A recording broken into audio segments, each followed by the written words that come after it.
Beneath the drifting sands of ancient deserts lie perfectly preserved cities, their hidden blueprints containing secrets we are only beginning to understand. This journey will reveal how these lost civilizations mastered urban planning and environmental adaptation in ways that still astonish modern engineers. You will discover the sophisticated engineering principles that allowed entire societies to flourish in the harshest conditions, knowledge that could reshape our own approach to sustainable living. How did ancient architects design cities that stayed cool without electricity? What forgotten technologies allowed them to find and manage water in places where it barely exists today? By the end, you will see human history through an entirely new lens, gaining insights into resilience and ingenuity that feel almost prophetic. What do you believe is the most important lesson we can learn from these vanished worlds? Deserts guard their secrets with a fierce and unyielding climate. The same arid air that makes life a struggle is ironically what gives these landscapes their incredible power of preservation. In a humid environment, wood rots, cloth disintegrates, and even metal succumbs to rust within centuries. But in the desert, the profound lack of moisture puts decay on pause. Organic materials like leather, textiles, and food remains can survive for millennia, perfectly dried and waiting. Then there is the sand itself. While it may seem destructive, those relentless dunes actually act as a protective blanket. They slowly engulf a site, shielding it from the scouring winds that would otherwise erode stone and from the trampling feet of later civilizations. This combination of dryness and burial creates a natural time capsule of unparalleled quality. We are not just finding scattered pottery shards, we are uncovering entire cities frozen in time, their streets still tracing the original routes, their house foundations revealing the complete urban blueprint. Why were these cities built in such challenging places to begin with? Often, it was for powerful strategic reasons. A barren desert might sit astride a vital trade route for incense, spices, or precious metals. The open terrain provided a defensive advantage, making surprise attacks nearly impossible. And sometimes, a single, reliable oasis was worth more than all the fertile land in the world, forcing societies to innovate or perish right on its banks. The very hardship of the desert demanded brilliant architectural solutions for staying cool, managing scarce water, and building durable shelters. So the next time you see a vast, empty desert, remember it is likely not empty at all. It is a silent museum, its galleries buried just beneath the surface. But how do we find the entrance to these hidden galleries? The search for these lost cities relies on a blend of ancient clues and space-age technology. The search begins not with a shovel, but with a satellite orbiting high above the Earth. From this incredible vantage point, archaeologists use sensors that see far beyond the visible spectrum. They can detect slight variations in vegetation health, a phenomenon known as crop marking. Even in a desert, hardy plants will grow slightly taller and greener over buried stone walls because their roots reach deeper moisture trapped underneath. In areas of pure sand, radar and laser pulses can map the ground's contours with astonishing precision, revealing the ghostly outlines of entire city blocks hidden beneath the surface.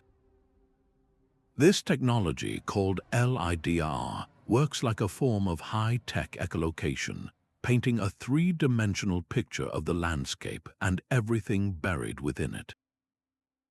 It allows researchers to map a sprawling site in hours, a task that would have taken decades of risky excavation. On the ground, the investigation continues without ever breaking the soil. Ground-penetrating radar sends pulses of energy into the earth, building a detailed image of what lies below by reading the signals that bounce back. Solid walls, hollow chambers, and even ancient roadways each return a unique signature. Meanwhile, thermal imaging cameras mounted on drones fly over the site at dawn. As the sun heats the sand, buried stone structures warm at a different rate than the surrounding soil, creating a thermal fingerprint of a lost city that is only visible for a few minutes each day. Scientists also pieced together the ancient environment, studying fossilized pollen and sediment cores to understand how a lush region might have transformed into a desert, swallowing civilizations in the process. This non-invasive approach is a form of respect, allowing us to learn from the past without destroying the very thing we seek to understand. The blueprints we are uncovering are not just of buildings, but of a way of life. They show us how these ancient societies organized their world from the ground up, creating urban plans of surprising sophistication and foresight. The ghostly outlines detected from the air resolve into a breathtaking reality upon excavation. These were not haphazard collections of buildings but masterpieces of intentional design. Stepping into the blueprint of a lost desert city is like reading the mind of an ancient architect, one who understood that survival depended on harmony with a brutal environment. The very first thing you notice is the geometric precision. Main avenues often run true north to south, east to west, a decision that was far more than symbolic. This orientation minimized the harsh exposure of the sun's rays on building fronts, creating cooler, shaded passageways for most of the day. At the heart of these cities lay the public squares, the communal lungs of the settlement. These open spaces were not afterthoughts. They were strategically placed for markets, festivals, and public announcements, fostering the social glue that held the community together under immense pressure. Yet the true genius of these urban plans is found beneath the streets. A city in the desert lives or dies by its relationship with water, and these civilizations engineered water management with the skill of modern hydraulic engineers. They constructed intricate networks of underground canals and clay pipes that channeled every precious drop from distant mountains or rare rainfalls. These systems fed into central reservoirs, often lined with waterproof plaster, which acted as the city's beating heart. Drainage channels along the streets then cleverly redirected any excess water or storm runoff to nourish communal gardens or recharge groundwater, completing a sustainable cycle of use and reuse. This was a closed-loop system that viewed water not as a waste product, but as a constantly circulating asset. The organization of daily life was etched just as clearly into the city grid. Residential districts were frequently arranged by profession, with entire neighborhoods dedicated to potters, weavers, or metalworkers, their workshops clustered together for efficiency.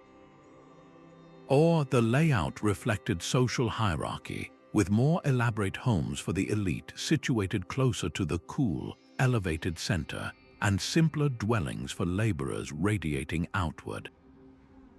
Dominating this central core were the temple and the administrative palace. Their prominent placement was a constant visual reminder of the spiritual and governing forces that guided every aspect of life. And in a final layer of profound sophistication, these structures were often aligned with the cosmos. A temple doorway might be positioned so the rising sun on the summer solstice illuminated the inner sanctum, turning the entire building into a giant calendar and a divine instrument. These urban blueprints are more than just ancient street maps. They are holistic manifestos for living, demonstrating a level of foresight that feels almost prophetic. They show us societies that planned not just for the next season, but for the next century, fully integrating their spiritual beliefs, social structures, and environmental wisdom into a single, sustainable whole. So who were the master builders behind these resilient cities? The sands have preserved the names of several civilizations whose architectural achievements defy the passage of time. Few names evoke the genius of desert adaptation like the Nabateans of Petra, carving their legacy directly into the rose-red cliffs of southern Jordan. They transformed a barren wadi into a bustling metropolis that commanded the ancient trade routes. Their entire city was a masterclass in concealed engineering, a hidden blueprint etched not on papyrus but into the very rock itself. The first challenge was survival in a land of extremes where flash floods could devastate as easily as drought could starve. The Nabateans did not fight the water, they choreographed its movement. They carved intricate channels along the faces of the narrow Sikh, the main gorge leading into the city, diverting the destructive power of seasonal floods into a network of dams and cisterns. They lined these reservoirs with a special, waterproof plaster that could hold millions of gallons, creating a man-made oasis that could sustain a population of thousands through the driest years. This was not mere storage, it was a sophisticated, city-wide plumbing system that brought fresh water directly to public fountains, private homes, and lush gardens. Their greatest monuments, like the iconic treasury, were not just architectural marvels for the dead, they were declarations of power and piety for the living. By carving their most important structures directly into the cliff faces, they achieved a perfect thermal harmony with the environment. The solid rock provided natural insulation, keeping interiors cool in the blistering heat and warm during cold desert nights. This was architecture born from the earth itself, a seamless blend of art and utility. The city's design was also a formidable defense. The single, narrow entrance through the Sikh could be easily defended, and the cliffs were honeycombed with hidden passages and secret chambers, allowing for surprise movements and secure communications. Petra was more than a city, it was a living organism perfectly adapted to its harsh environment. It stood for centuries as a glittering hub where the caravans of Arabia, the goods of the Mediterranean, and the spices of India all converged. The Nabateans proved that civilization does not merely survive in the desert, it can flourish with breathtaking beauty and ingenuity. Yet, while Petra was carved from stone, another civilization across the sands was building its legacy from the earth itself. While Petra rose in majestic cliffs, another civilization was achieving the impossible deep beneath the Sahara. The Garamantes did not build up, they built down, creating sprawling subterranean metropolises that turned the world's largest desert into a livable landscape. Their hidden blueprints were not carved in stone but excavated from the earth itself, forming entire cities of tunnels and chambers. The key to their survival was a brilliant invention known as the fagara. These were not simple wells but vast underground aqueducts that sloped gently for miles, tapping into ancient fossil water reserves trapped deep beneath the sand. Gravity did all the work, carrying a constant, reliable flow of water to the surface without a single pump, transforming patches of the Sahara into fertile agricultural land. Life underground offered a perfect natural climate control system. While the surface temperature could swing from scorching days to freezing nights, the interior of these earth-sheltered cities remained at a constant, comfortable temperature year-round. This was passive cooling and heating on a grand scale, achieved through the incredible insulating properties of the desert soil itself. Vertical shafts dug from the surface down into the main tunnels served a dual purpose. They acted as clever ventilation systems, allowing hot air to rise out and drawing in cooler air, while also letting narrow beams of sunlight pierce the darkness below. The layout of these underground worlds was meticulously planned. A network of interconnected tunnels facilitated easy movement and communication between different districts. There were dedicated areas for family dwellings, secure chambers for food storage, quiet spaces for worship, and fortified positions for defense against any potential threats from the world above. Every element was carefully integrated into a single, functional habitat. The Garamantes demonstrate a profound philosophy of adaptation.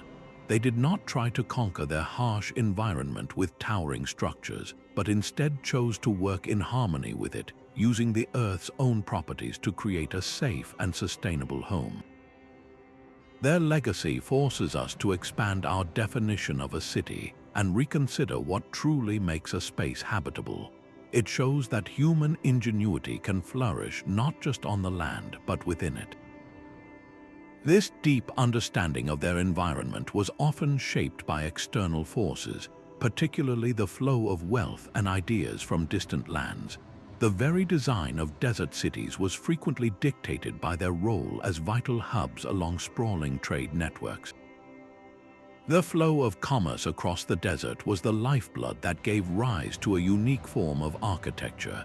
Entire cities were sculpted not just by the climate, but by the needs of the caravan, their blueprints carefully designed to welcome trade while ensuring absolute security. At the heart of this system were the caravanserais, the fortified inns that dotted the trade routes like a string of life-saving oases. These were not simple rest stops but highly standardized way stations, built a day's journey apart, following an almost identical blueprint across vast distances. A traveler would recognize its familiar form on the horizon, a square or rectangular fortress with high, windowless walls. Inside, a massive central courtyard provided space for camels to rest and be unloaded. Surrounding this open area were stables for the animals, secure storerooms for valuable goods like spices and silks, and simple sleeping quarters for the merchants, all opening onto the shared courtyard. This design created a self-contained world of safety and respite in the midst of a hostile wilderness. Within the city walls, the same commercial logic dictated the urban plan. The main marketplace was always positioned just inside the primary city gate, minimizing the distance heavy goods had to be transported through crowded streets. To shield both people and precious wares from the elements, these markets were often built with covered arcades, their shaded walkways creating a comfortable environment for bargaining and trade even at the height of the afternoon sun. The city's defenses were a delicate balance of openness and control. Imposing walls and strategically placed watchtowers offered a clear deterrent to raiders, while the gate system itself acted as a choke point. Here, guards could monitor everyone coming and going, levying taxes on goods but never stifling the vital flow of commerce. This architecture of trade also fostered a remarkable multiculturalism. It was common for a city to have distinct quarters for different merchant groups, places where Phoenician traders or Egyptian artisans could live and work among their own culture, speaking their native languages and practicing their customs.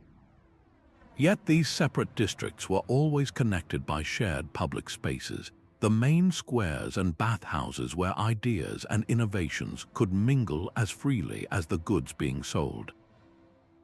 The entire urban blueprint was an exercise in calculated hospitality, designed to attract wealth from across the known world. But this entire intricate system, from the grandest caravanserai to the busiest market stall, would have been impossible without the mastery of one single, vital resource. The true mastery of these desert civilizations is written not in stone but in water. Their survival was a hydraulic miracle, a testament to an engineering genius that turned barren lands into fertile heartlands. Across the ancient world, from Persia to the Indian subcontinent, they developed systems to capture, store, and distribute every single precious drop. In Persia, engineers perfected the qanat, a gently sloping underground tunnel that tapped into water trapped deep within mountain aquifers.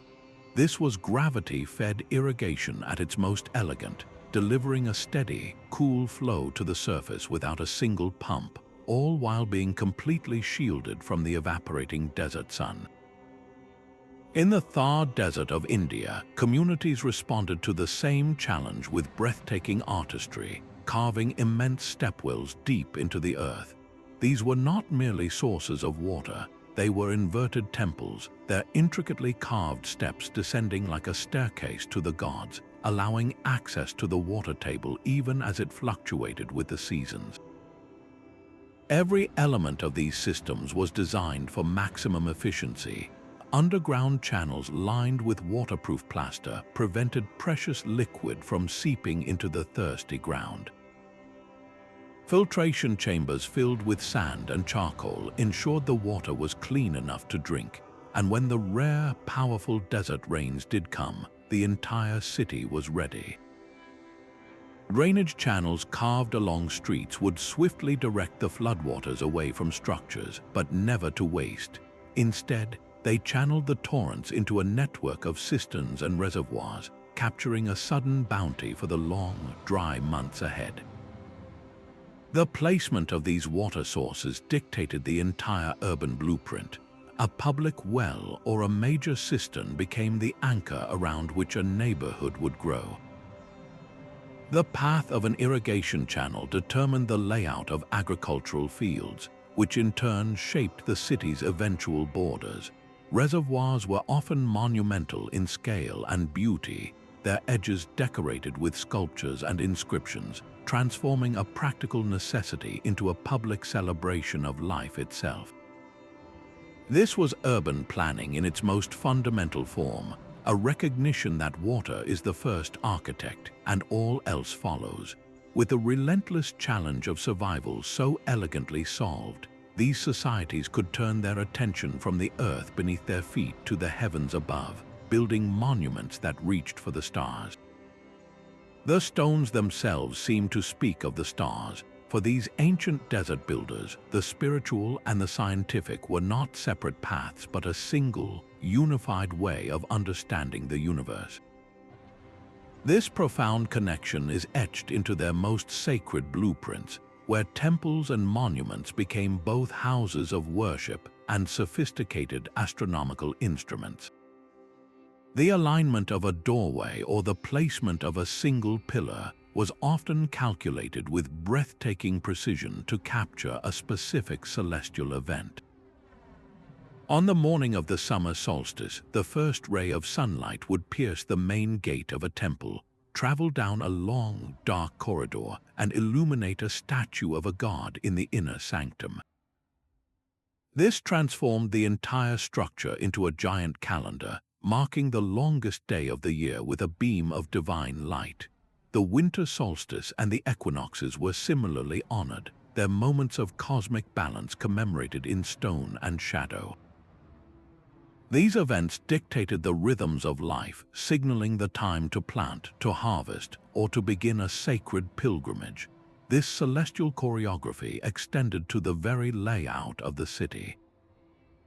The main temple complex was almost always the geometric and spiritual center, the fixed point around which the entire urban plan revolved. Grand processional ways, wide avenues paved with stone, connected these temples to palaces and public squares. These were not merely roads, they were sacred pathways. During major festivals, they would be filled with chanting priests and offerings, physically enacting the connection between the human world and the realm of the gods. The journey itself was a form of worship, a moving meditation that reinforced the social and spiritual order. Every material choice in these sacred spaces was laden with meaning. A specific type of red sandstone might be quarried from a distant mountain to represent a fiery deity, while cool, white limestone was reserved for a goddess of the moon. The act of building was a devotional practice, infusing the very walls with symbolic power. This intentionality even extended to the soundscape of ritual. In some ceremonial chambers, the acoustics were carefully engineered. A whisper spoken at one specific spot could be heard with perfect clarity on the far side of the room, a phenomenon that would have seemed like the direct voice of a spirit. The rhythmic stamping of feet during a dance might produce a resonant frequency that vibrated through the entire floor, making the ceremony a physical, auditory, and spiritual experience all at once. These sacred blueprints reveal a world where daily life was seamlessly interwoven with cosmic order. The home, the street, the market, all were positioned in relation to the spiritual heart of the city.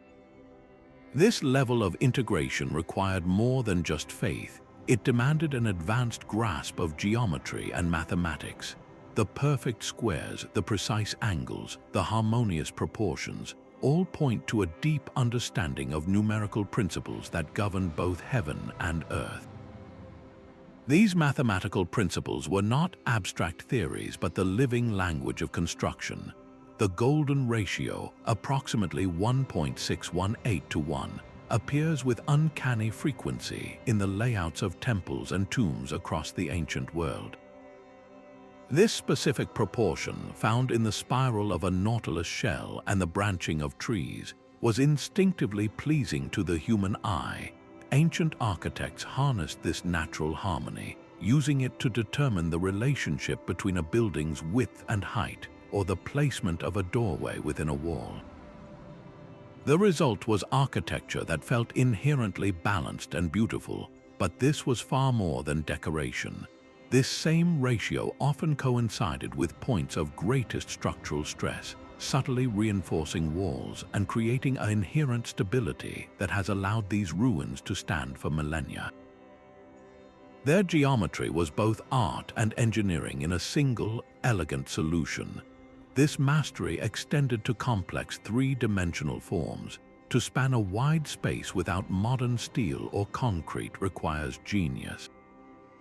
They solved this by perfecting the arch, the vault, and the dome. The secret was compression, directing the immense weight of the stone downward and outward into massive supporting walls or cleverly placed buttresses. A dome is essentially a series of arches rotating around a central point, a concept that demands a deep understanding of how forces travel through curved stone. They were not just stacking rocks, they were solving intricate physics problems in stone, creating vast, open interiors that seemed to defy the very heaviness of their materials. This consistency was possible because of remarkably precise and universal measurement systems. The ancient Egyptian cubit, for instance, was standardized across the kingdom, likely based on the length of a pharaoh's forearm from elbow to fingertip.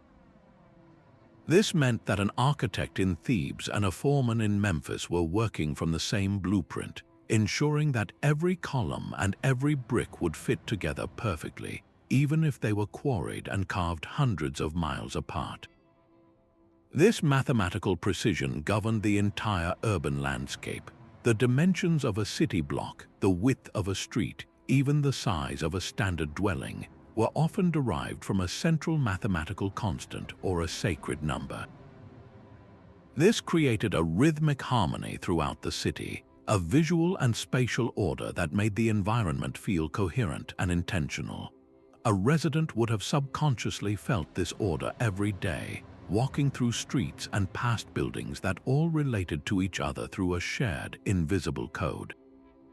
The numbers themselves were often sacred. The number 7 might represent the known planets, while the number 4 symbolized the cardinal directions.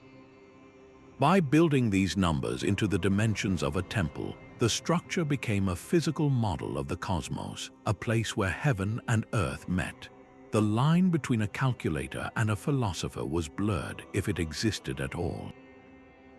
Their ability to perform such complex calculations without any digital tools forces us to reconsider the entire timeline of human innovation. How did they achieve this? Their mathematical blueprints were a form of communication as potent as any written language, conveying complex instructions across generations. But this knowledge was fragile, and its disappearance remains one of history's most haunting mysteries. The same mathematical genius that shaped their temples was channeled into connecting their world. Across the vast, empty expanses between desert cities, civilizations engineered communication networks of astonishing speed and reliability. Signal towers were the nervous system of these empires, strategically placed on hilltops and ridges to maintain a clear line of sight. A message could be relayed from one end of a kingdom to the other in a matter of hours, a feat unimaginable for a lone traveler.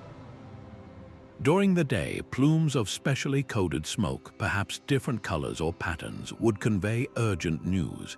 At night, the flicker of fire or the flash of a polished bronze shield reflecting moonlight could transmit complex signals across the darkness. This was an internet of fire and light, allowing a central authority to coordinate with distant governors, dispatch troops to a threatened border, or send warnings of approaching storms. On the ground, this system was supported by meticulously maintained roadways. These were not mere dirt paths, but engineered highways, often leveled and cleared of obstructions to allow for the fastest possible travel. Along these routes, a chain of way stations provided fresh mounts and supplies for royal messengers. A single courier could cover an incredible distance by switching to a rested horse at each post, ensuring that decrees and intelligence moved with relentless efficiency.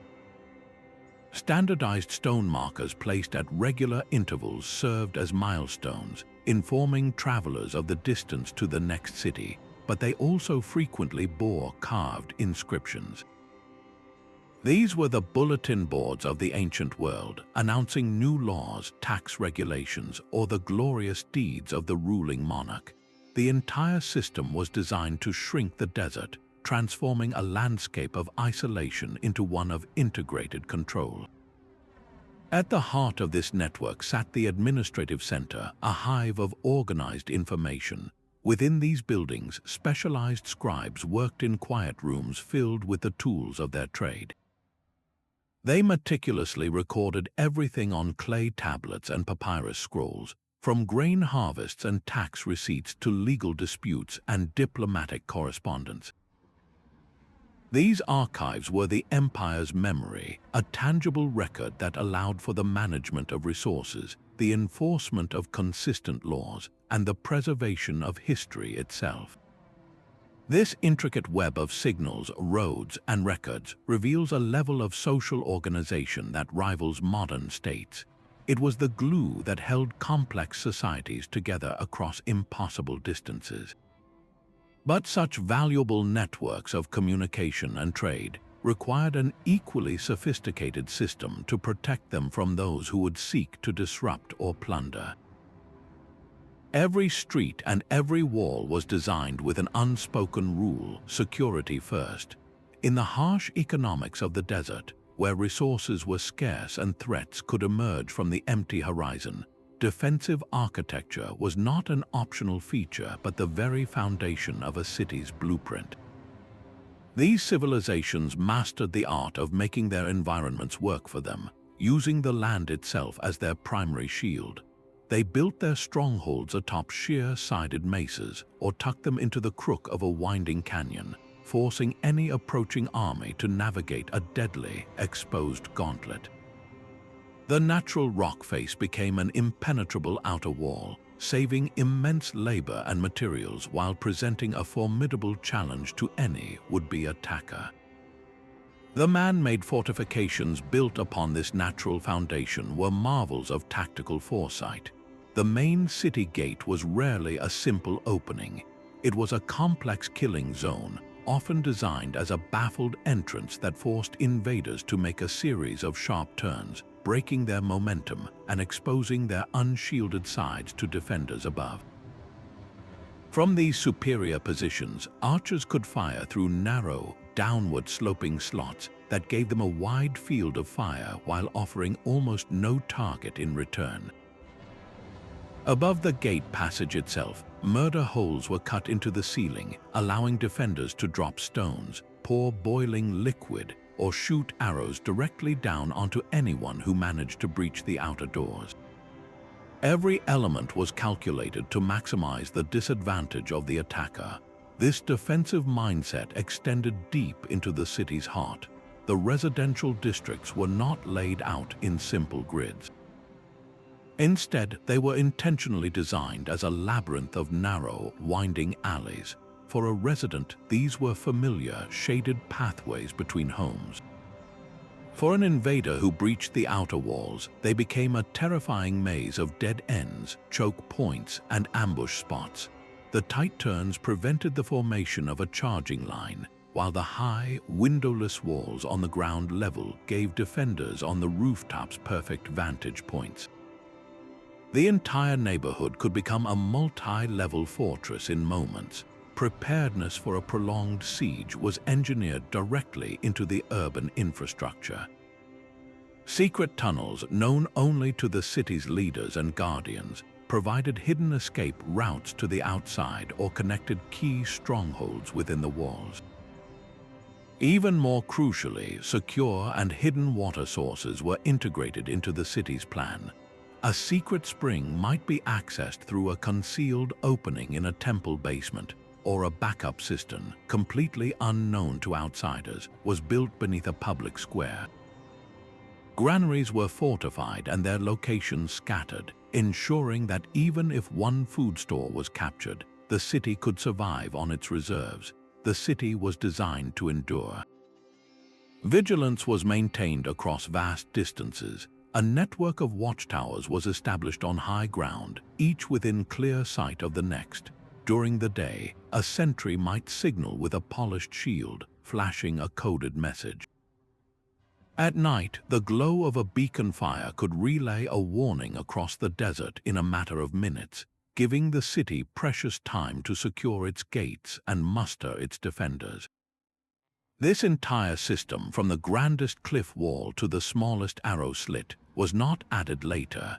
It was woven into the original urban fabric from the very beginning, a testament to a world where community safety was the highest priority of design.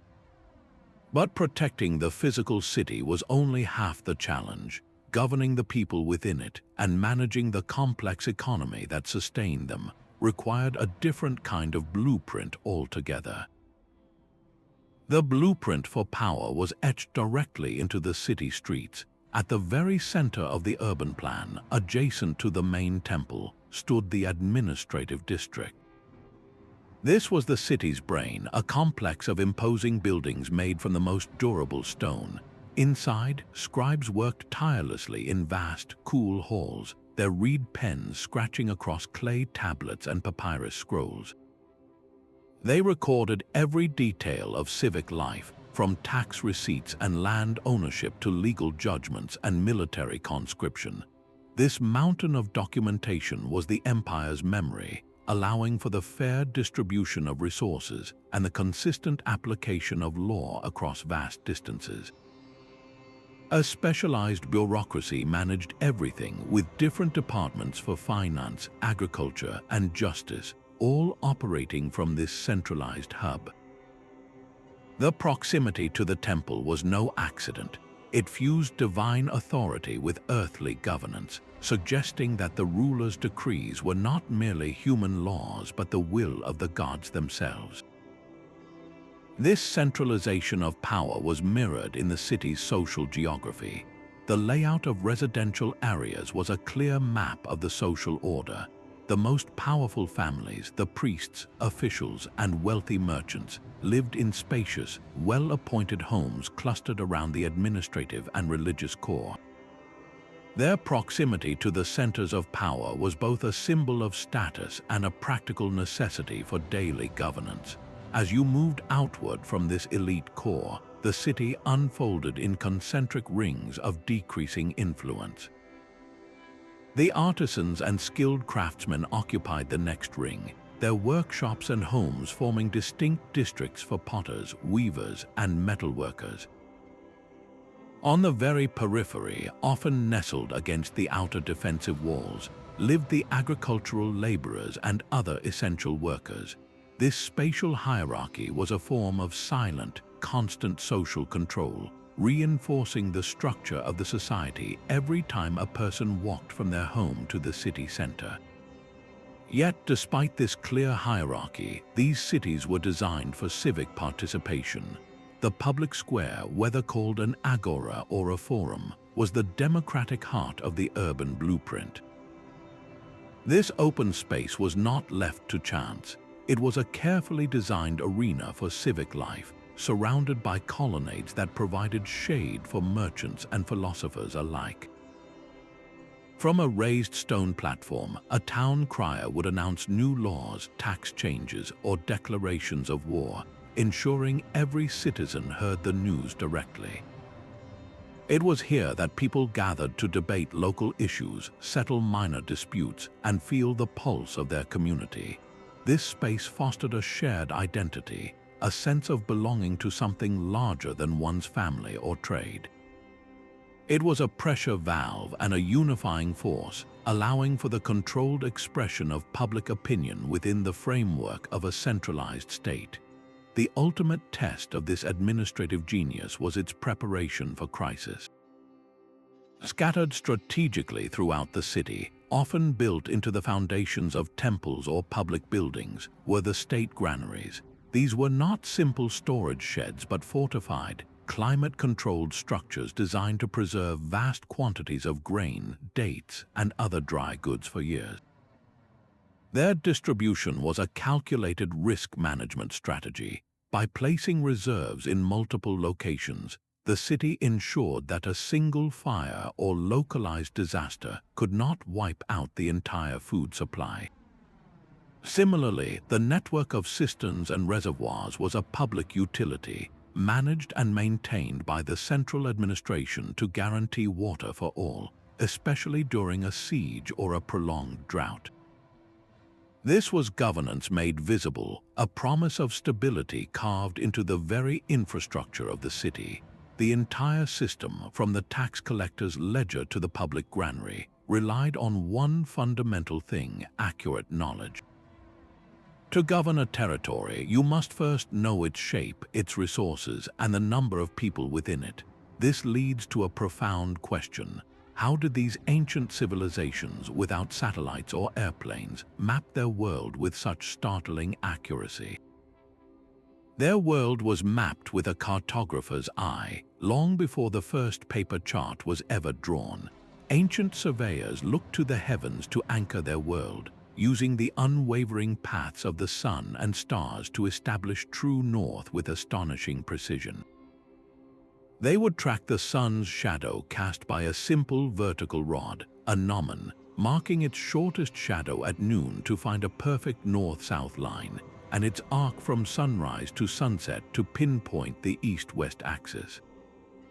This celestial groundwork was the first layer of every map they would create. What they recorded was far more than a simple sketch of the land. Etched into clay tablets or painted on stretched animal skins, these early maps were multidimensional guides.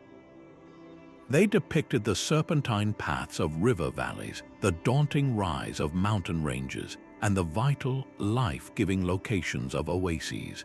But they also wove in the human landscape, marking the distances between caravanserais, the boundaries of tribal territories, and the safest passages through shifting dunes.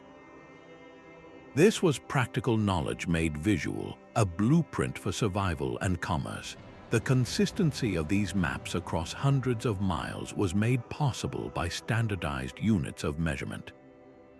Whether it was the Egyptian cubit or the Roman pace, these universal standards meant that a distance measured by one surveyor in a remote outpost would be perfectly understood by a planner in the capital city.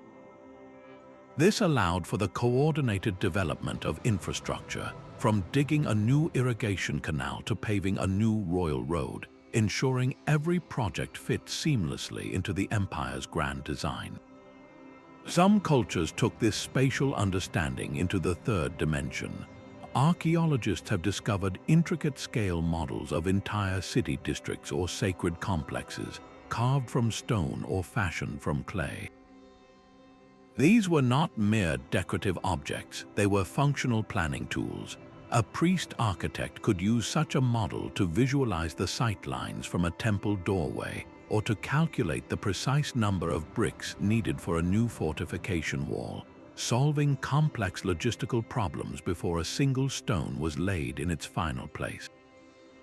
The sheer accuracy of these ancient spatial records forces us to reconsider their capabilities. They perceived their environment as an interconnected system, translating the chaos of the natural world into orderly, intelligible plans. This deep, relational understanding of space allowed them to manage resources, plan expansions, and conceptualize their kingdom not as isolated dots on a map, but as a unified, functioning whole. This meticulous control over the physical world required an equally sophisticated system to manage the flow of wealth that sustained it all. The city was a living machine, and its parts were arranged for maximum efficiency. Walk through the ruins of any major desert trading hub, and you will find entire neighborhoods dedicated to a single craft. The air in one district would have been thick with the smell of clay and the smoke of kilns. The potters' quarters deliberately built atop rich deposits of the very material they needed.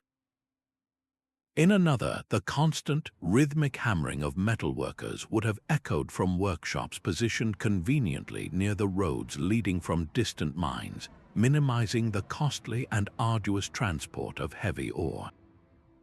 Textile production, requiring vast amounts of water for cleaning wool and dyeing fabrics, was always found near canals or central reservoirs. This was not a random arrangement. It was a master plan to slash transportation costs and streamline the entire chain of production, from raw material to finished product. The entire city was engineered to conserve energy, effort, and precious resources. At the heart of this industrial machine lay the marketplace, a pulsating hub of commerce strategically placed at the convergence of major roads. Its design was pure logistical genius. Surrounding the main trading square were rows of secure storage rooms where merchants could lock away their valuable goods. Just beyond these were pens for camels and donkeys, allowing the beasts of burden to be rested and fed while their owners negotiated. Simple inns and hostels provided accommodation for the traveling merchants, turning the market into a self-contained world of business that could operate for days on end. This centralized, efficient system meant a spice merchant from a far-off land could unload, sell, and restock without ever wasting time searching for a place to sleep or store his wares. The city's food supply was organized with the same meticulous care. The land surrounding the settlement was not a wild frontier, but a carefully managed agricultural zone. In the innermost ring, directly abutting the city walls, farmers cultivated the most water-intensive crops, vegetables and fruits that required daily attention and irrigation. Further out, where water had to be carried greater distances, you would find fields of hardy grains like wheat and barley. On the very outskirts, in the semi-arid plains, were the pastures for goats, sheep, and cattle, animals that could forage on sparse vegetation. This concentric model of land use was a brilliant response to the economics of effort. It ensured that the most perishable and thirsty produce was always closest to the consumers, while hardier goods and livestock were kept at a more practical distance. This entire economic blueprint was not left to chance. City administrators actively zoned these different districts, using their authority to separate the fiery, dangerous work of the metalsmith from the delicate, clean work of the scribe. By corralling the smoky, polluting industries into a designated area, they protected the air quality in residential neighborhoods. By concentrating fire-prone activities like pottery kilns in one stone-lined district, they contained the risk of a catastrophic blaze spreading through the city. This was early urban planning at its most pragmatic, a system that balanced economic productivity with public health and social order. The incredible efficiency of this ancient economy did more than just prevent starvation. It generated surplus. This surplus wealth, this energy saved from the daily struggle for survival, was the fuel that powered everything else. It freed up time and resources for artisans to refine their crafts into high art. It allowed for the patronage of musicians, poets, and scholars. It provided the materials and labor to build not just houses, but homes. This economic foundation directly enabled the creation of a rich domestic life, where the architecture of the everyday dwelling became a testament to comfort, privacy, and cultural identity. The blueprint of a civilization is most intimately written in its homes. Step away from the grand temples and administrative centers, and you enter the residential districts, where the very layout of the houses tells a silent story of family, status, and the daily rhythms of life. These neighborhoods were not random collections of dwellings. They were carefully planned communities that encoded complex social structures directly into their architecture. At the heart of this design was the family compound, a cluster of rooms organized around a central, open-air courtyard. This courtyard was the true living room of the home, a private outdoor space for cooking, socializing, and sleeping under the stars during hot nights. It provided light and ventilation to all the surrounding rooms while creating a sheltered world for the extended family. You would often find separate, smaller buildings or distinct wings for married children and their families, all connected by this shared courtyard. This layout perfectly reflected the social reality of multi-generational living, balancing communal life with a degree of privacy for each nuclear family unit. The materials used in construction spoke a clear language of social standing. A laborer's home might be built from sun-dried mud bricks, practical and readily available, with a simple packed earth floor. Just a few streets over, the residence of a wealthy merchant would tell a different story. Its walls would be constructed from fired bricks or even stone, materials that were far more expensive and durable. The floors might be paved with smooth stone slabs or decorated with intricate mosaic tiles. Decorative elements like carved stone lintels over doorways or fragments of painted plaster on the walls were the ancient equivalent of a luxury car parked out front, unmistakable markers of wealth and influence. Yet, regardless of status, every home was a masterpiece of climate-responsive design. The challenges of the desert environment were met with brilliant, passive solutions. Exterior walls were built remarkably thick, creating a thermal mass that absorbed the heat of the day, preventing it from penetrating the interior, and then slowly releasing that stored warmth during the cold desert nights. Windows were small and strategically placed high on walls. This minimized the direct sun entering the home while allowing hot air to rise and escape, promoting a constant, cooling airflow. The star feature, the central courtyard, also served as a natural climate regulator. As the sun heated the air in the courtyard, it would rise, pulling cooler air from the shaded rooms surrounding it. This created a gentle, continuous breeze that ventilated the entire house without a single moving part. The spatial relationship between these homes fostered a profound sense of community.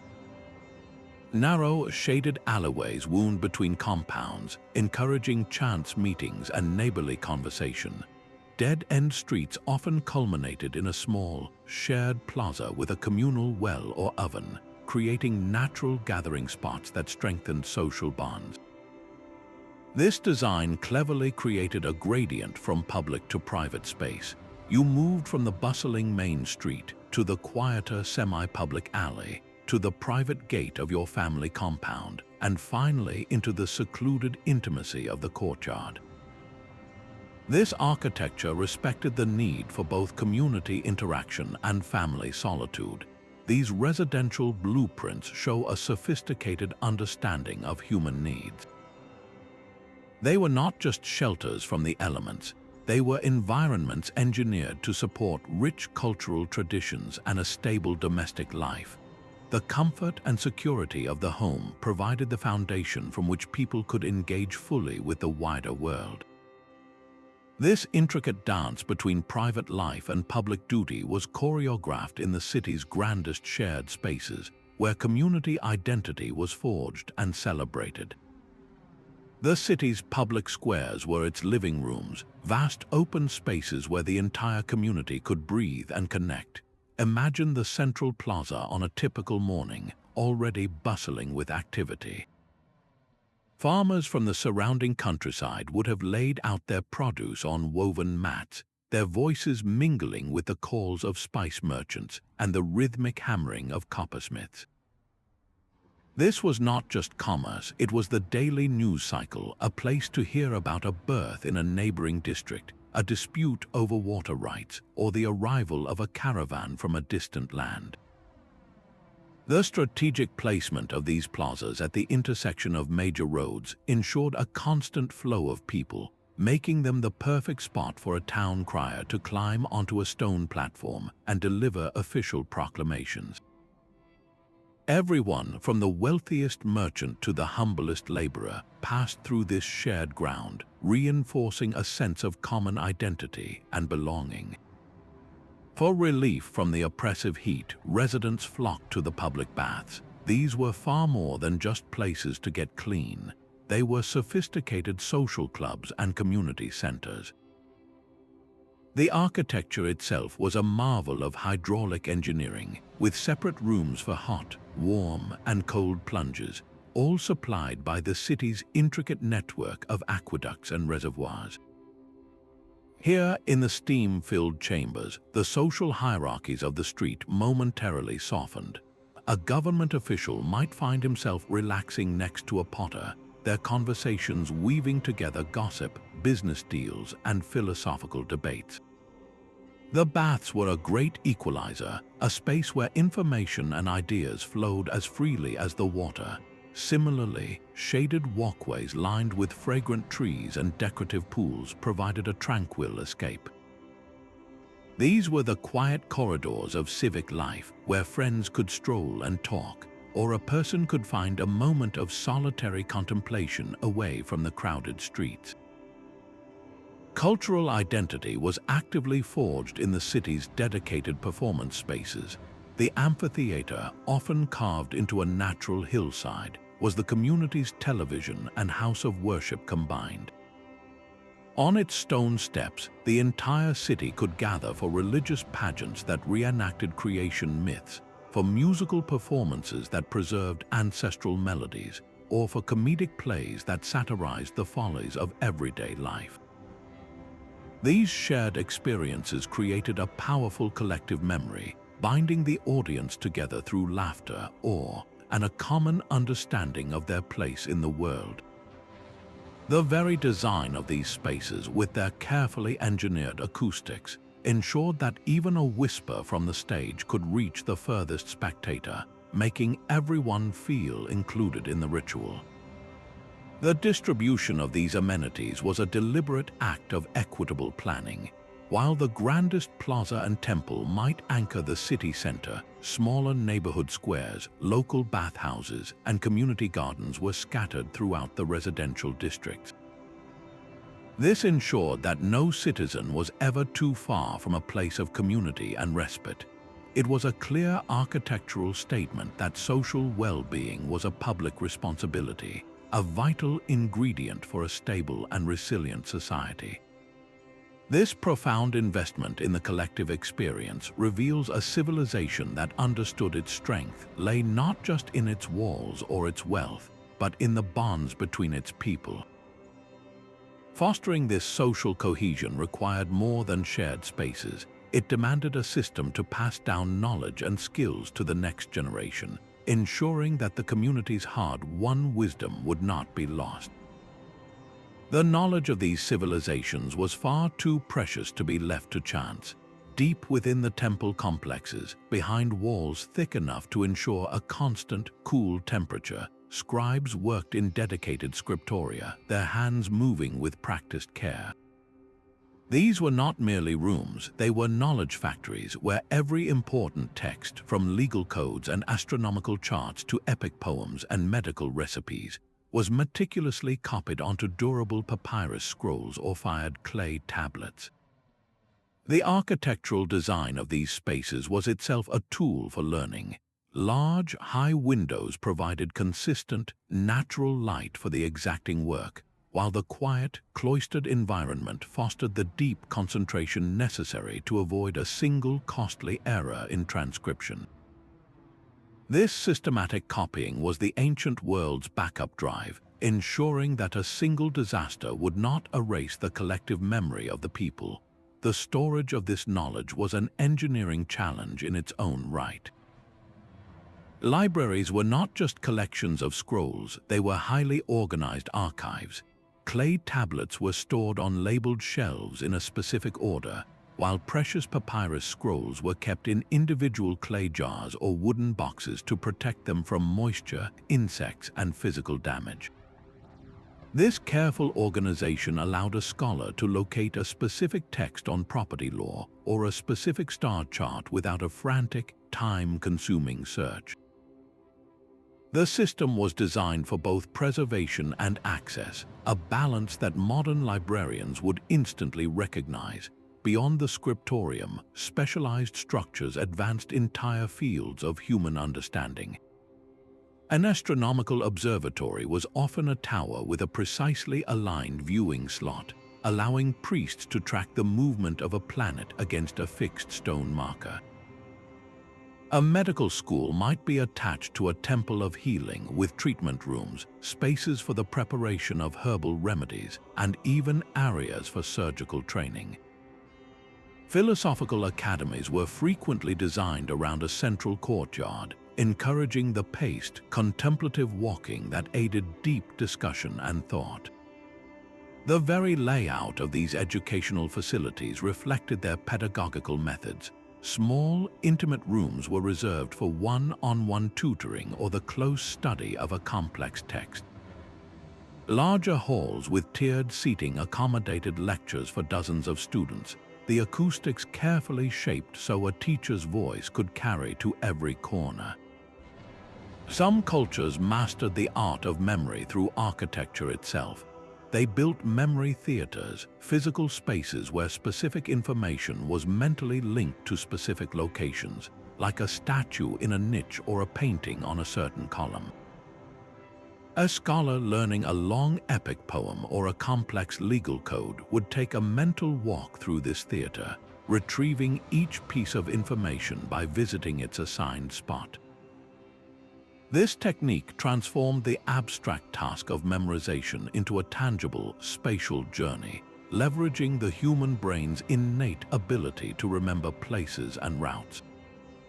These educational blueprints reveal a profound commitment to the future. Every copied scroll, every aligned observatory, and every designed memory palace was an investment in generations yet unborn. It was a societal vow that their discoveries, their stories, and their wisdom would not die with them. This deep well of preserved knowledge provided the foundation for innovations that touched every aspect of life, including the most intimate one of all, the health and wellness of the community. The health of a city's people was as carefully engineered as its walls. Archaeological discoveries show us that ancient desert societies wove advanced health care and sanitation directly into their urban fabric, treating public wellness as a foundational pillar of civic design. Medical facilities were not hidden away. They were strategically placed near reliable water sources, ensuring a constant supply for cleaning wounds, preparing remedies, and maintaining a sterile environment. Inside these complexes, we find clear evidence of a systematic approach to medicine. There were separate, dedicated rooms for patient diagnosis, where a physician would conduct examinations, areas for treatments like setting bones or performing minor surgeries, and quiet, secluded spaces for recovery, allowing the sick to heal away from the bustle of the city. This was an early form of a specialized hospital, organized for both efficiency and patient comfort. The philosophy of preventative care was embodied in the grand public bath complexes. These were far more than just places to get clean. They were holistic wellness centers. A visitor would move through a series of rooms, each with a different temperature, from the hot room that soothed muscles and opened pores, to the warm room for gentle washing, and finally to the invigorating cold plunge. Adjacent to these bathing suites were open courtyards for exercise, wrestling, and ball games, promoting physical fitness as a vital component of daily life. The entire experience was designed to cleanse, strengthen, and rejuvenate both body and mind. Beneath the streets, a different kind of system worked tirelessly to protect the population. Sophisticated networks of clay pipes and covered stone drains channeled wastewater and sewage away from homes and public spaces, directing it to designated settling pits outside the city walls. This brilliant separation prevented the contamination of the precious drinking water supply, a fundamental public health measure that staved off epidemics of waterborne diseases that plagued less organized societies. The management of waste was a non-negotiable part of the urban blueprint. Healing also came from the earth itself. Within temple precincts or attached to medical schools, archaeologists have identified the remains of extensive herbal gardens. These were the ancient world's pharmacies, cultivating a wide array of medicinal plants, from soothing aloe vera for burns to powerful poppy for pain relief. Specialized structures nearby, with their stone mortars, grinding slabs, and rows of carefully labeled clay jars, served as laboratories for compounding these plants into salves, tinctures, and pills. Knowledge of these remedies was meticulously recorded on scrolls and tablets, creating a formalized body of pharmaceutical science. Perhaps the most profound health intervention was the city itself. Urban planners possessed a deep, intuitive understanding of environmental medicine. They oriented entire neighborhoods to capture the low, warming rays of the winter sun while providing deep, cooling shade during the brutal summer heat. This was not an accident. It was a deliberate design to reduce the risk of heat stroke in summer and respiratory illness in winter, using architecture as a tool for climate control. Wide avenues were laid out to channel cooling breezes through the city, while thick walls provided thermal insulation for every home, rich or poor. This was a holistic vision of well-being. Healthcare was not confined to a single building, but was distributed throughout the urban landscape, from the bathhouse and the herbal garden to the orientation of your own street and the clean water flowing in the aqueduct. It reflected a sophisticated grasp of the invisible connection between a healthy environment and a healthy populace. They understood that to maintain this delicate balance, they had to become masters of their most challenging resource, the water that gave them life. Their architectural genius was a quiet conversation with the desert itself. These builders understood that fighting the climate was futile, so they designed their cities to become partners with the wind, the sun, and the very earth. They practiced a form of environmental choreography, where every structure was positioned for maximum comfort. A main street would be aligned to catch the prevailing wind, turning it into a natural air conditioning system that swept through the city, while the buildings themselves were angled to cast long, cooling shadows across public squares and alleyways for most of the day. This was urban planning as a precise science of shade and breeze. The materials they chose were equally deliberate. They built with thick mud bricks, dense stone, and rammed earth, substances with high thermal mass. Think of these walls not as solid barriers, but as thermal batteries. They would slowly absorb the intense heat of the afternoon sun, preventing it from penetrating the interior living spaces. Then, as the cold desert night descended, these same walls would gradually release their stored warmth, keeping the indoors temperate. This natural regulation created a stable, comfortable environment without consuming a single unit of energy. For even greater climate control, many civilizations simply moved life underground. They carved homes, storerooms, and even entire temples directly into bedrock or created subterranean dwellings. Below the surface, the temperature remained remarkably constant, insulated from the scorching days and freezing nights. A room carved into the rock could feel refreshingly cool at noon and comfortably warm by midnight. a perfect sanctuary from the extremes above. The very location of a city was never an accident. It was a calculated decision to exploit a microclimate. A settlement might be nestled in the lee of a mountain range to shield it from sand-laden winds, or built on a high plateau where the air was cooler and breezier. If a reliable water source existed, even a small one, the city would be oriented to harness the evaporative cooling effect from the pond or canal, creating a more humid, tolerable pocket of air in the vast dryness. Vegetation was not merely decorative, it was a functional part of the cooling infrastructure. They planted rows of tall, leafy trees along major avenues. These canopies provided continuous shade for pedestrians and buildings alike, while their leaves released moisture into the air, slightly lowering the ambient temperature.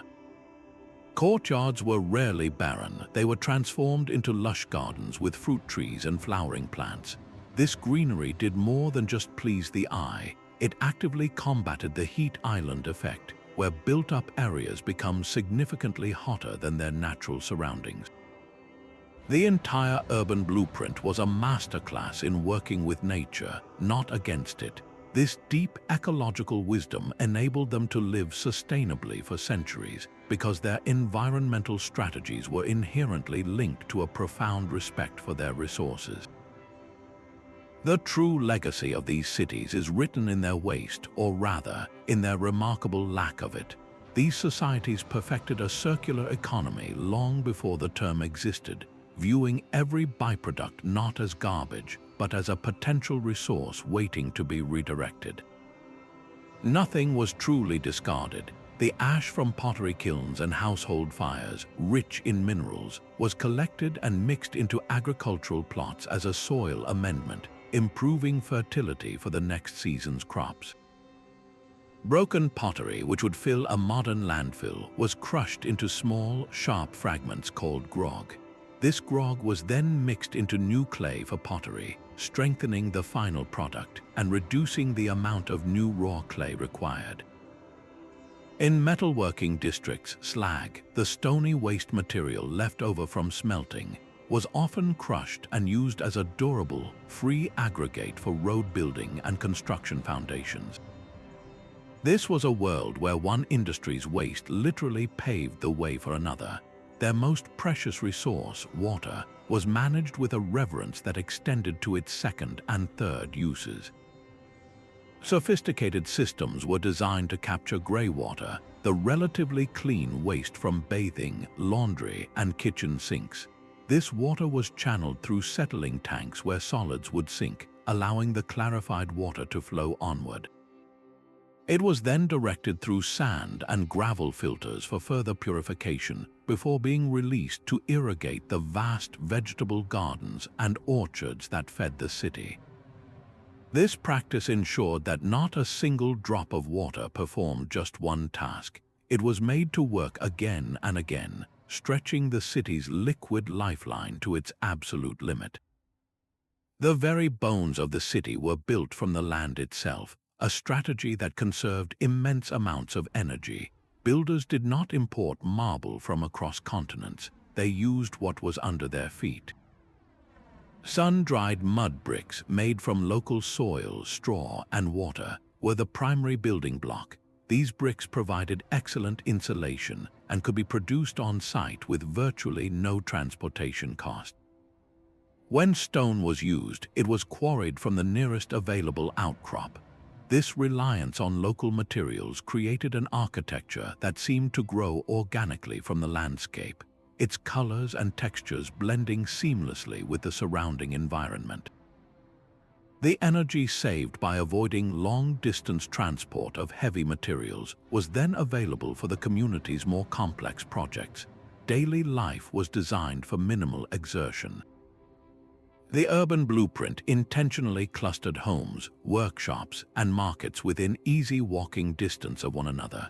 A weaver lived just a few streets from the dyers who supplied her with colored thread, and both were a short walk from the central market where the finished textiles would be sold.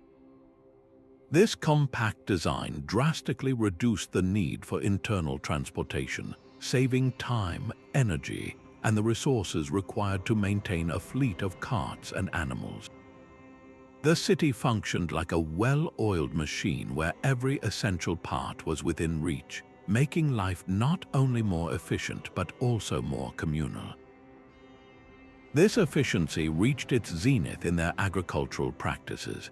Outside the city walls, farms operated as integrated, closed-loop systems. Crop residues, the stalks and leaves left after harvest, were not burned. They were fed to livestock as supplemental fodder. The manure from those same animals was then collected and composted, returning vital nutrients to the fields to fertilize the next crop.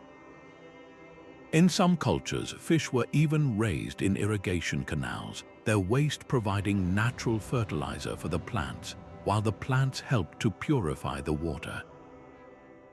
This created a self-sustaining cycle of fertility that required few external inputs, allowing the land to remain productive for generations without being depleted. The sheer longevity of these desert civilizations is the ultimate testament to their methods. They were not flash in the pan societies that consumed their environment and collapsed. They were enduring cultures that understood the delicate balance of their world and engineered their existence within those limits. Their success forces us to reconsider our own assumptions about progress and technology. We often picture ancient peoples as primitive, yet their holistic, sustainable blueprints for living offer profound lessons for our own resource-stressed world. How did such advanced knowledge, so perfectly suited to its environment, simply vanish from the Earth? The answer lies not in a single cataclysm, but in a slow, creeping change that even the most brilliant engineers could not hold back forever. The stones themselves seem to whisper of the stars. For the architects of these desert civilizations, the boundary between the earthly and the celestial was a fiction. Their entire urban blueprint was a conscious effort to mirror the cosmos in stone, creating a sacred landscape where the rhythm of the heavens dictated the rhythm of daily life. A temple was far more than a place of worship. It was a sophisticated astronomical instrument. Its main gateway might be positioned so that on the dawn of the summer solstice, the first sliver of sunlight would travel like a laser beam down a long, dark corridor to strike a golden statue in the inner sanctum. For that one breathtaking moment, the divine was not an abstract concept but a physical reality, a beam of light announcing the change of seasons. The winter solstice and the equinoxes were similarly honored, their precise moments marked by other alignments that turned the entire structure into a giant, immovable calendar. These events were not just symbolic, they were the practical engine of society, dictating when to plant crops, when to harvest, and when to hold the most important religious festivals. The city's very skeleton was oriented to this cosmic order. The main thoroughfares often ran true north to south and east to west, a feat achieved not with magnetic compasses but through generations of meticulous stellar observation.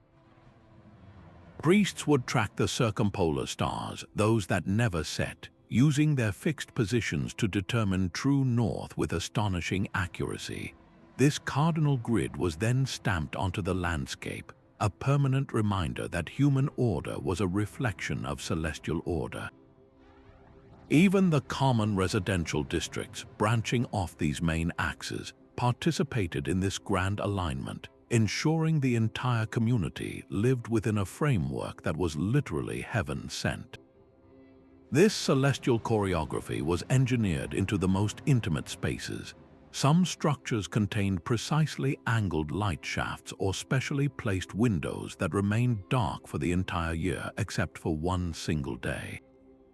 On that day, perhaps the birthday of a king or a day sacred to a patron god, a shaft of sunlight would pierce the opening and illuminate a specific carving on a far wall or spotlight an altar. This was architecture as divine theater, a yearly performance where the sun itself was the lead actor. the entire city layout could be a physical map of the night sky. A major temple might represent the sun, while surrounding shrines or plazas were positioned to mirror the pattern of a significant constellation. A processional way could trace the path the planet Venus took across the horizon. Walking through the city was like walking through a star chart, with every turn reinforcing a story about the gods and humanity's place in their grand design. This profound celestial awareness was not a separate spiritual pursuit. It was the very foundation of their technology and social organization. The agricultural calendar, the legal system, and the authority of the rulers all derived their legitimacy from this observed harmony with the cosmos. The breathtaking precision of these alignments, some accurate to within a fraction of a degree, points to a sophisticated understanding of mathematics and long-term observation that we are only beginning to fully appreciate. How did they translate this celestial knowledge into such perfect stone? The answer lies in a mathematical language so universal it was woven into the very proportions of their world. The precision of their celestial cities was made possible by a shared language of measurement. These ancient societies understood that to build on a grand scale, every brick and every blueprint had to speak the same mathematical dialect. The most universal standard was the human body itself. The cubit, the length from a man's elbow to the tip of his middle finger, became the foundational unit across empires.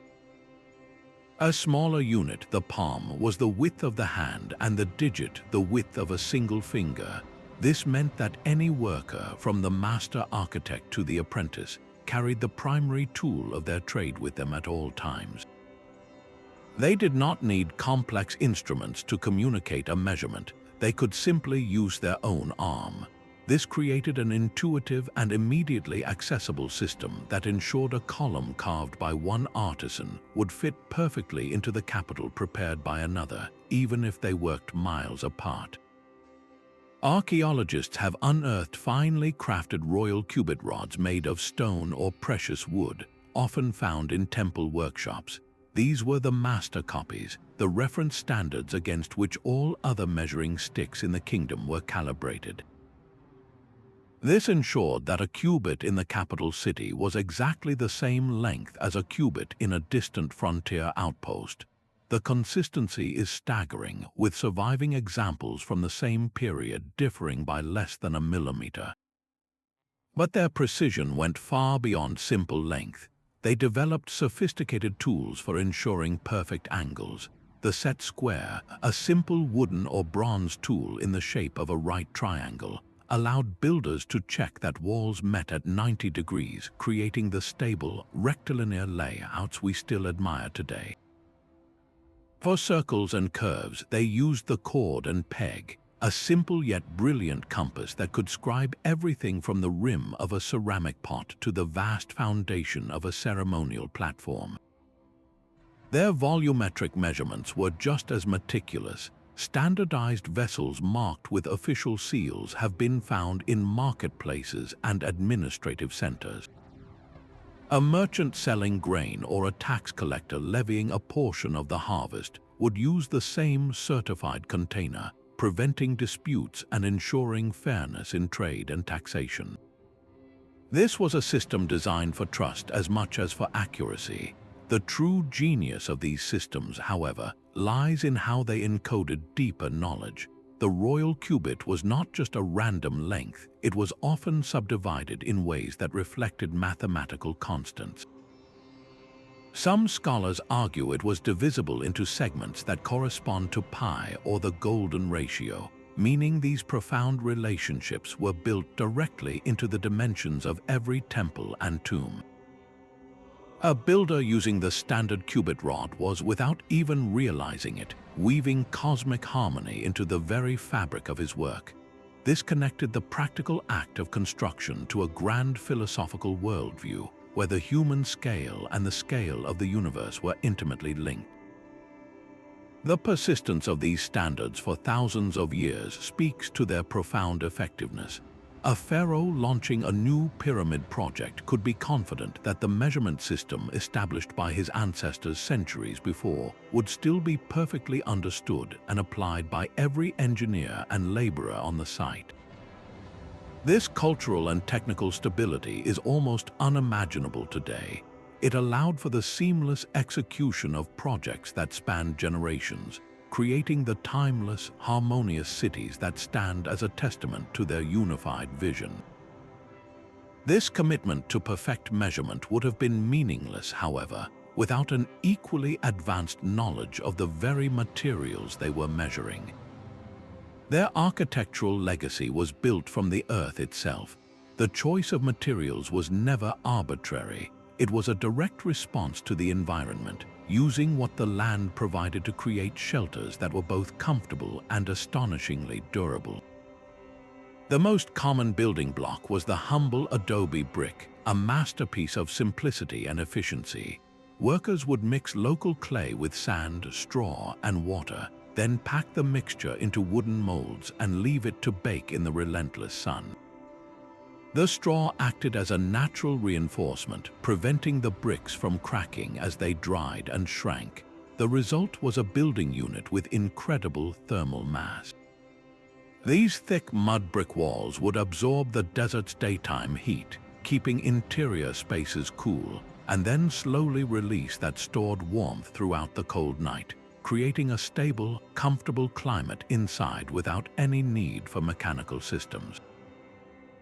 This was passive solar design in its purest form, using free, local materials to solve a fundamental challenge. For structures that demanded permanence and grandeur, they turned to stone. But their stonework defies easy explanation. They perfected the art of dry stone masonry, constructing massive walls, temples, and pyramids without a single drop of mortar. This was not simply stacking rocks, it was a high-precision craft. Using stone hammers and copper chisels, workers would shape each block so that its face met the adjacent stone with a perfect, tight seam. The stability came from gravity and incredible friction. Larger cornerstone blocks would be positioned to lock smaller ones in place, and the immense weight of the structure itself compressed everything into a single, unified mass. The precision was so exact that you often cannot slip a piece of paper between the joints, even after thousands of years. This method created buildings that could flex and settle during earthquakes without shattering, as a mortared wall might, giving them their legendary endurance. To span wide spaces, they engineered solutions that seemed to defy the heaviness of stone. They developed the corbelled vault, a technique where each successive course of stones projects slightly inward over the one below until the two sides meet at the top. This creates a strong, stepped ceiling that channels weight downward into the supporting walls. The true arch and its three-dimensional cousin, the dome, represented an even greater leap in understanding. These curved forms cleverly convert the downward force of gravity into an outward thrust, which is then contained by thick walls or buttresses. Building a dome required not just strength, but a deep grasp of geometry, as each stone had to be cut to a specific wedge shape to maintain the perfect curve. The result was vast, open interiors that felt both monumental and serene, spaces where sound and light could play in dramatic new ways. Their material science extended to creating sophisticated composites. They learned that by mixing different substances, they could create a new material with the best properties of each. A common practice was to add crushed pottery shards called grog to clay. This tempering agent reduced shrinkage during drying and made the final pottery or brick much stronger and more resistant to thermal shock. For waterproofing, they developed plasters and cements by combining lime with ash or crushed volcanic rock, creating a chemical reaction that resulted in a hardened, water-resistant seal perfect for lining cisterns and baths. They even engineered specific mortars for different applications, a flexible mix for rubble fill inside walls, and an ultra-fine, strong mix for visible, decorative surfaces. The construction of these projects followed a rhythm dictated by nature itself. Major building campaigns were scheduled for the cooler, dry seasons, avoiding the brutal heat of summer and the potential flash floods of the rainy season. They understood material curing times, allowing newly made adobe bricks to dry slowly and evenly in the shade to prevent cracking, and giving lime-based plasters time to undergo their chemical setting process, which could take weeks. Labor was organized with military precision. During periods when the agricultural fields lay fallow, a vast workforce of farmers would become builders, their efforts coordinated by foremen who understood how to sequence tasks for maximum efficiency. Quarrying stone, transporting materials, and the actual construction were all choreographed in a carefully planned sequence that could span generations. This profound understanding of materials and methods resulted in monuments that have withstood millennia of scorching sun, abrasive winds, and rare but powerful seismic events. Modern engineers who study these structures are often humbled. The durability is not an accident. It is the direct result of a deep, intuitive partnership with the local environment. They built with the land, not against it, and their buildings have endured as a silent testament to that wisdom. Beyond these physical structures, the true soul of these civilizations is revealed in the smaller, more personal objects they left behind, the artifacts that speak of their daily lives, their beliefs, and their artistic spirit. Their artistry was a language written in stone and pigment. Every carved relief and painted mural was far more than mere decoration. It was a deliberate communication of a society's deepest values and shared memories. Walk through the ruins of their grandest public spaces, and you would have been surrounded by a visual library of their culture.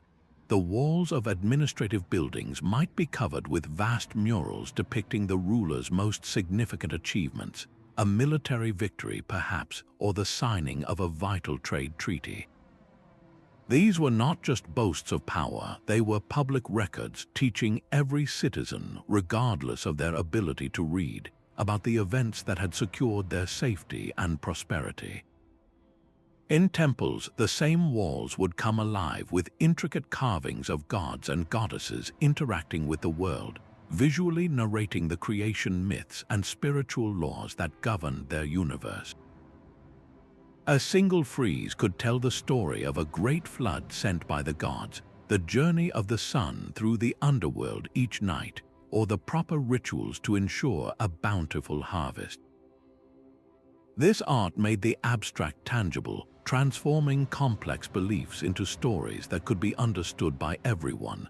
The symbols they used were a shared vocabulary. A repeating spiral might represent the endless cycle of life, death, and rebirth. A stylized lotus flower could symbolize purity and creation, emerging pristine from murky waters. The falcon, with its piercing gaze fixed on the horizon, was often a symbol of royal power and far-sighted leadership. These motifs were not random.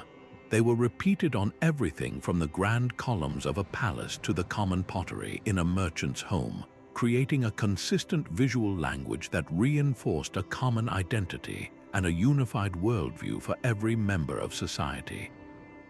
Even the colors they chose were deeply symbolic. The vibrant blue derived from crushed lapis lazuli, a stone imported from great distances, was frequently reserved for depicting the robes of deities and the headdresses of kings. This specific pigment was incredibly rare and expensive, so its use was a direct statement of divine or royal status.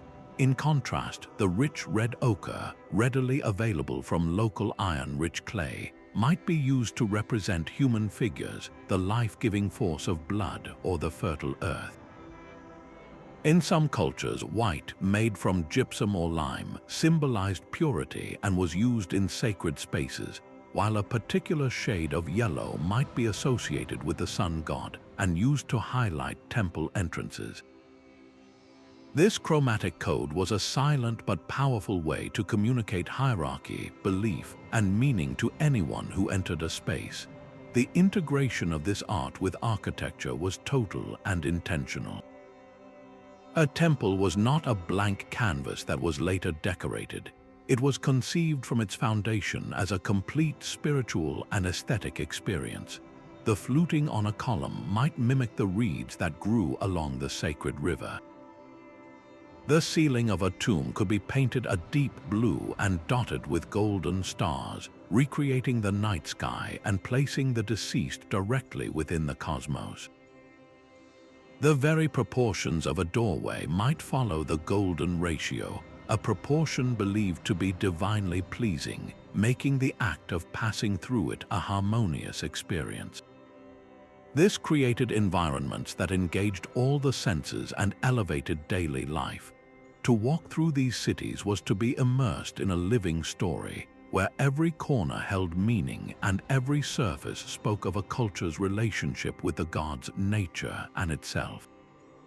The sheer richness and complexity of this artistic production is a powerful testament to societies that were not merely surviving, but thriving with a profound sense of identity and purpose. By learning to read this visual language, we do not just understand what they built, we begin to understand what they believed. The ingenuity of those ancient builders echoes in the steel and glass of our modern cities. Contemporary architects confronting the energy demands of our time are looking back, rediscovering the passive cooling principles perfected in desert courtyards and wind-catching towers. The same physics that drew cool air through ancient homes is now being engineered into modern buildings, using temperature differentials and air pressure variations to create natural ventilation that drastically reduces the need for power-hungry air conditioning. This is not nostalgia, it is a practical application of timeless wisdom for a sustainable future. Our relationship with water is also being rethought through an ancient lens. In arid regions from the American Southwest to the Middle East, engineers are studying the Qanat system, that gently sloping underground aqueduct, as a model for sustainable water harvesting. The ancient strategy of capturing every drop in vast cisterns and managing it through a closed-loop distribution network is inspiring modern greywater recycling and stormwater management projects, proving that the most advanced solutions are sometimes the most elegant and ancient ones. The very philosophy of building has been reshaped by these discoveries. The concept of integrating a structure with its natural landscape, rather than imposing upon it, is now a central tenet of ecological architecture. We see this in earth-sheltered buildings that use the ground's mass for insulation, and in urban plans that prioritize pedestrian-friendly, climate-responsive spaces over car-centric sprawl, mirroring the compact, shaded layouts of ancient desert markets and residential districts. Even the materials we use are being reevaluated. The modern construction industry, a major source of carbon emissions, is looking with renewed respect at ancient methods that relied on local, low-energy materials like rammed earth and adobe. These substances have incredibly low embodied energy, meaning very little fuel was required to produce and transport them. Their superior thermal performance and durability, proven over millennia, offer a compelling case for a return to bio-based and locally sourced building components. The sheer longevity of these ancient ruins is perhaps their most powerful lesson. They stand not because they were built with indestructible materials, but because their designs were inherently resilient, able to withstand thermal expansion, seismic shifts, and the slow abrasion of time. This longevity forces us to question our own disposable building culture and to prioritize durability as a fundamental principle of sustainable design. The enduring relevance of these blueprints is a humbling reminder. It suggests that the peak of human technological achievement may not lie solely in our digital future, but also in the recovered wisdom of our deepest past. These discoveries fundamentally reshape our understanding of human history.